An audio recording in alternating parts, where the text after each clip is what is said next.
स्वस्ति नः इंद्रो विधसर्वाः स्वस्ति नः पूषा विश्ववेदाः। नमस्कार, मैं विनय कुशवाहा, आप देख रहे हैं ए न्यूज बिहार।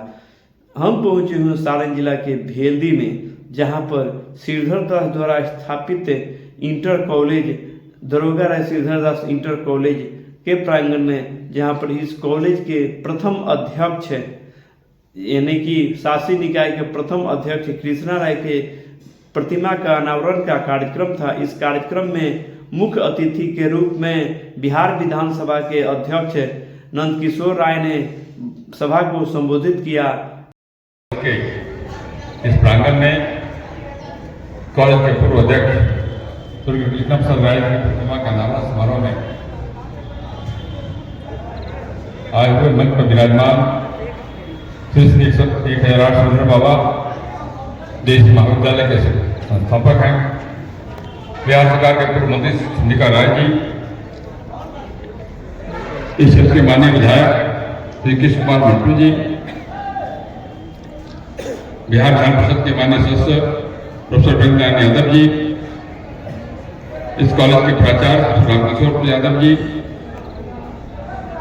डॉक्टर आनंद पुष्कर जी, प्रोफेसर जगन्नाथ सिंह जी, डॉक्टर महात्मा प्रसाद गुप्ता जी, डॉक्टर ललन प्रसाद यादव जी, श्री प्रोफेसर रंजन सिंह जी, अब नाम छोड़ देते हैं, नहीं तो बहुत लोगों का नाम लेना पड़ेगा ना। सभी समाज भाई बहन, मैं अपने को बड़ा सौभाग्यशाली मानता हूँ। मुझे ऐसे आयोजन का भाग होना और यहाँ आने का एकमात्र श्रेय किसी को है तो मंटू जी को। मंटू बड़ा बदमाश है जी, मेरा छोटा भाई है। अब इसको मेरे घर में आने जाने की छूट है, तो जब आता है तो हो जाता है, ये काम कर दीजिए, वो काम कर दीजिए।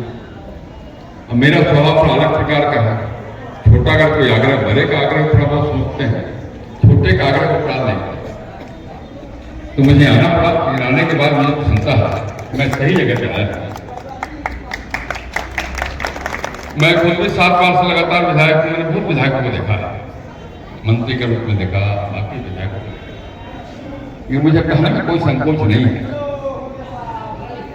ये किस पर मंटू जैसा विधायक निश्चित के विकास के लिए मैंने जैसे बड़े भाई से लड़ जाने का साहस रखता है, ऐसा विधायक मैंने मंटू के अलावा किसी को नहीं किया।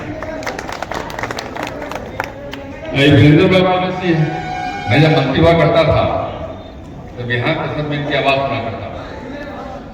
बड़ा जिद्दी आदमी अपने सबके विकास। शिक्षा का सवाल जहां लड़ गए, कोई शिक्षा मंत्री, कोई संकोच नहीं, सरकार को उनकी तब भी आपको बहुत बधाई। भाई जब मैं यहाँ आया तो मैं तो दूसरे काम से आया था, लेकिन मुझे लगता है कि आयोजक लोगों ने गलत आदमी को बुला लिया। देखिए मेरी भूमिका क्या है, मैं जब सरकार में शामिल था तो मैं पक्षकार में था, सत्तारूढ़ दल पक्षकार में था। बाद में नेता विरोधी दल बन गया तो विपक्षकार में हो गया। और आज जो मेरी स्थिति है वो निष्पक्ष की हो गई। यहाँ पर दोनों खाली बात सुनना पड़ता है। 22 में पक्ष था पहले, उसमें तो ठीक था, जब पक्ष में था तो बहुत काम किया मैंने। आज आप जिस स्टेट हाईवे पर चलते हैं उसको स्वीकृत करने का श्रेय किसी को जाता है तो नंदकिशोर यादव को जाता है। मुझे कहने में कोई संकोच मैंने बना, मेरी कलम से बना ऐसा रहा। अगर पटना से आसानी से आप पूछ रहे हैं तो मेरी कलम, वो कहने में कोई संकोच नहीं, सरकार थी। और जब विपक्ष में था तो सरकार को पानी पिला रहा था, वो भी काम करता था। लेकिन अभी तो मैं निष्पक्ष हूं, मैं कोई आगे से कह नहीं सकता। तो जो संस्थाओं के पेड़ सबने सामने गिरा रहे हैं, मैं क्या करूंगा, मैं नहीं करूंगा। संबंधित व्यक्ति तक आपकी बात पहुंचाना इतना भी जरूर होगा, ये विश्वास करना। लेकिन उसके लिए आपको एक काम करना पड़ेगा कि आपको लिख के देना पड़ेगा, क्योंकि भरबल बात तो सरकार का काम तो कागज पे चलता है, बिना फाइल के तो बड़े हुए काम ही नहीं होता है। तो जिन समस्याओं का जिक्र आपने किया, जैसे आपके दोनों प्रतिनिधि बहुत मजबूत, विधान परिषद तो शिक्षक के प्रतिनिधि और विधायक मुद्दों में मजबूत। लेकिन तब भी कि आपने मुझे सुनाया, मैंने कोई नोट भी किया है, बाबा की बात में लिखी है, मैंने बात सिखाया। लेकिन अगर आप कागज में लिख के दे देंगे तो मैं प्रॉपर व्यक्ति तक आपकी आवाज पहुंचा दूंगा, इसी कारण की आप और मुझे लगता है कि आपको तो बिना प्रणाम किया तो शिक्षा मंत्री जी ज्यादा काम तो नहीं करा, लेकिन मैं डर रहा था। मैं जब यहाँ आया और मंच पे बैठे हुए लोगों की सूची देखी मैं घबरा गया। सब प्रोफेसर है, सब डॉक्टर हैं, आए लोग की आदत है 45 मिनट बोलेंगे, 50 मिनट बोलने वाले लोग हैं। तो मैं घबरा रहा था कि इतने लोग सब लोग अगर बोलेंगे तो मेरा नंबर कब आएगा। मेरा एग्रीमेंट 1 घंटे का था, बाद में कहा कि आधा घंटा और बढ़ा दो।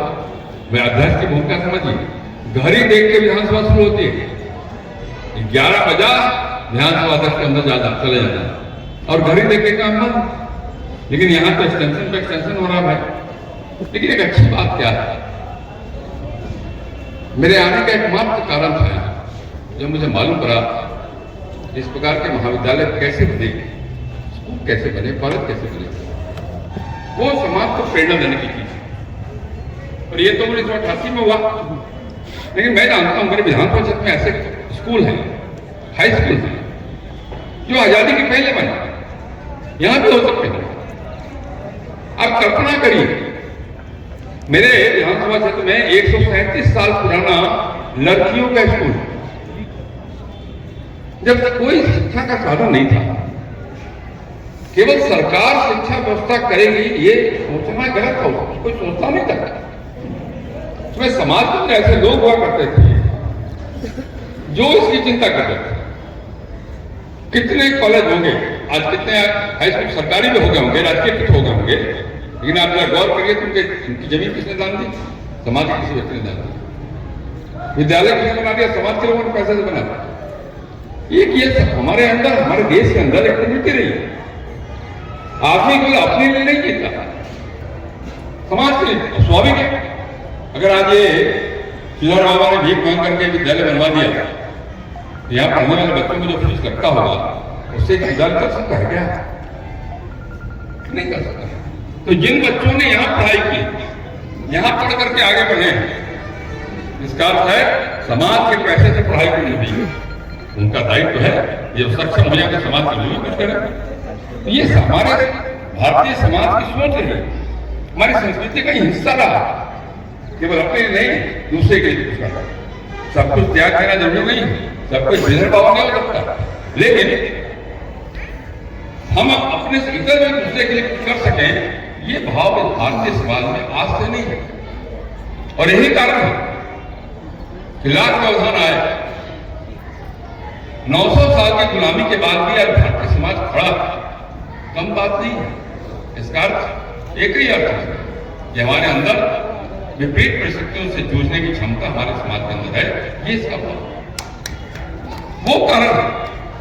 और मैं श्रीधर बाबा को प्रणाम करना चाहता हूं कि उन्होंने इस वीरा को उठाया।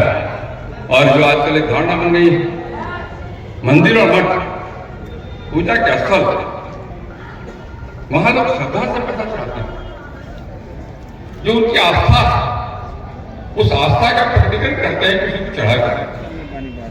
उस पैसे का इस्तेमाल समाज के लिए करने का मेरा उठाना, यह श्रीधर बाबा का इतना महान काम है, इसकी कोई तुलना नहीं हो सकती है। मैं बार बार उठाना, आज अगर देश के अंदर सारे मठ मंदिर, सारे महात्मा संत इस प्रण को अपना लें तो समाज का तो ऐसे ही शिक्षा की सारी व्यवस्था, शिक्षा, चिकित्सा सब सुलभ हो जाएगा। वैसे करने वाले लोग कम नहीं है देश में। आपके जिले में श्रीधर बाबा हो सकते हैं, लेकिन देश के अंदर ऐसे हजारों लोग, हजारों मठ मंदिर भी है जो अपने साधन, जो अपने उनके पास आय का साधन है, उस साधन का इस्तेमाल शिक्षा के क्षेत्र में, चिकित्सा के क्षेत्र, अन्य क्षेत्रों में बेहतर उपयोग कर रहे हैं। ये जो एक काम है, जब मुझे इसकी जानकारी मिली तब मैंने तय किया कि मैं जरूर इस कार्यक्रम में जाऊंगा। मैंने कहा कि मेरे पास बोलने के लिए कुछ है नहीं, मैं तो केवल आपको नमस्कार करने आया। बहुत दिन हो गया तो मुझे इधर आए हुए। अब आने का क्रम ऐसा बना है कि 15 दिन में, 8 दिन में छपरा जिला में 3 बार आने वाला। आज आपके पास आने वाला आया हूँ, कल फिर बगल में आऊँगा पटना के पास, फिर राजेंद्र स्टेडियम छपरा में जाऊँगा 1 हफ्ते के बाद। तो लगातार 3-4 दिन। तो उसका बड़ा कारण यही है कि आपने अच्छा काम किया होगा इसलिए आपके काम की सराहना करने के लिए मुझे बार बार आना पड़ेगा, मुझे भेज। तो मैं ये मेरे पहले के लोगों ने इतनी बात कह दी कि मेरे पास समय कम हो गया, मैं लंबी बात नहीं करना चाहता, लेकिन मैं जब फिर से आपको विश्वास दिलाता हूँ, समस्याओं के बारे में मुझे बताया है, मैं प्रॉपर जगह जरूर पहुँचाऊँगा।